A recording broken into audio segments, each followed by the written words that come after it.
قصة ملهمة مليئة بالأمل والصبر معا للشابة السعودية لمياء محمد التي تم زرع يدين لها من متبرع.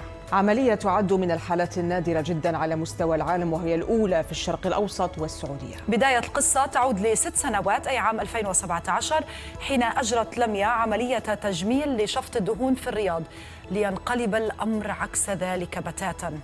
فبعد أيام من خروجها من المشفى أصابها مشكلة في كف اليدين، ليقرر الأطباء بعد 4 أشهر بتر يديها لتسافر بعدها في رحلة علاج للولايات المتحدة.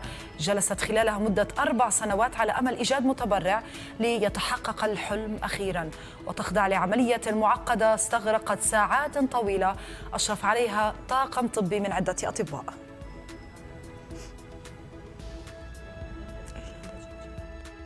كانت أيام صعبة بس الحمد لله عدت.